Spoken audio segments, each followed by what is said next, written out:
Ako, I'm curious, no? Kasi meron tayong mga kapatid na nanonood because this is such a controversial question to ask.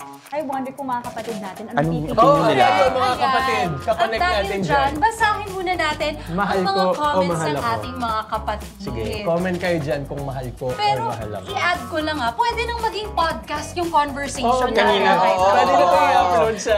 At ang mangyayari dyan, Sam, itong podcast na to, 5 days ere kasi madaldal na. Ayaw tumigil eh. Walang 5 parts, tigil. walang tigilan. Hindi 5 parts, 5 days continuous. Actually, buong season na po ito. 50 episodes. Sabi sa amin kanina, 15 minutes lang yung guesting namin. Parang matatapos Sobrang natin yung show.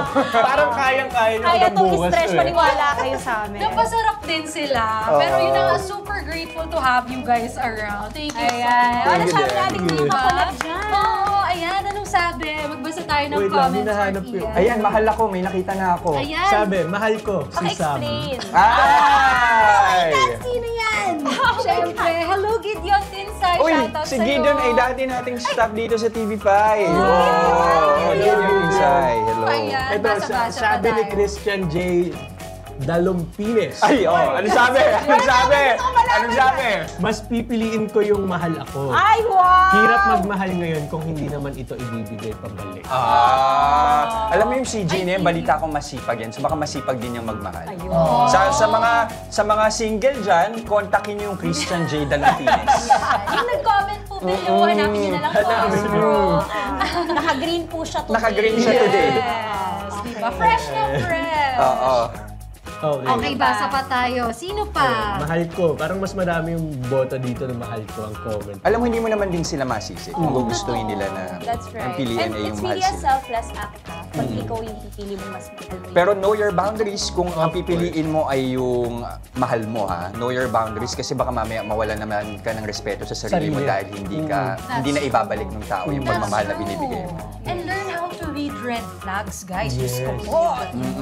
Eto, last Wag bulag. Si Sam lang ang may karapatang magpula, hindi yung minamahal mo. Yes. Kita ko yan. As walking red flag for Joke lang, guys. Pero ito na nga, sabi nila, napaaga yung 3 a.m. thoughts ko. Hahaha, thank you for sharing, sabi ni Marvin Jose. Oo, kasi naman. usually, naiisip natin yun bago tayo matulog eh. Tapos hindi na tayo makakatulog. You know what's nice, no? I think it's nice that everybody is here kasi you realize you are not alone. Diba? In your thoughts, yung mga pinagdadaanan mo, may mga nakikiconnect sa isa't isa. Nakikita nila yung comments ng isa't isa. Nakita mo, ay, nakaka-relate ako. Parehas pala kami. Hindi Parehas pala ako pala kami. nag- Saka ano din, isipin din natin, ginawa lang to for the segment na pinapili kami kung mahal mo o mahal ako. Pero sa totoong buhay, pwede yan mangyari na both ways. Hindi kailangan Yes. That's Yes. true. That's true. Pero ito guys, meron nga tayong comment from Judy. Ano naman daw yung challenges bilang reporter? Okay. So anong kinaharap ng challenge as a reporter? Hindi ko pwedeng Isa sa pinakamalaking hamon sa isang mamamahayag is mag-isip ng mabilisan. Because things happen on the fly. Yes. Especially when you're on the field, especially when it's breaking news. Kailangan sa utak mo, mabilis ka mag-formulate. Ano yung importante, ano yung kailangang malaman ng mga manonood.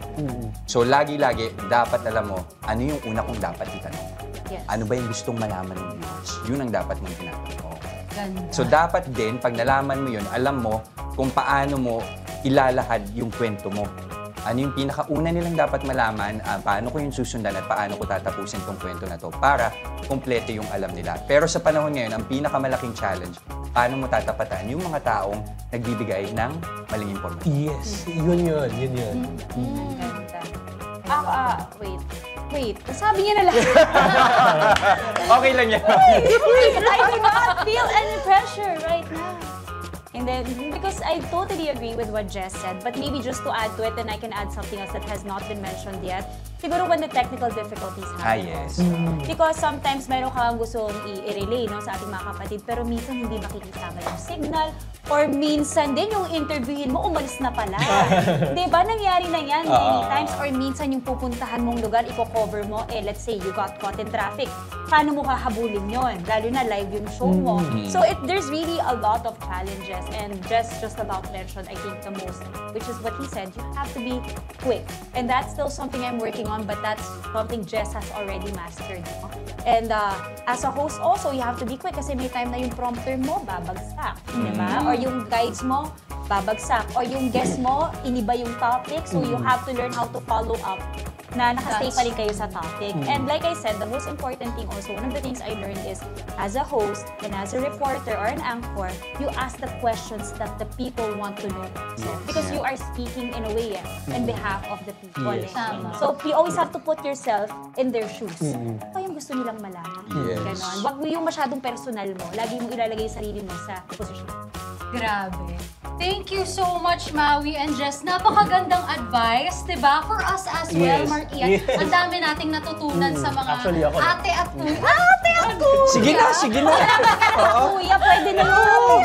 Buti na hindi tito eh. Grabe. Pero that's very important information that we would also have to.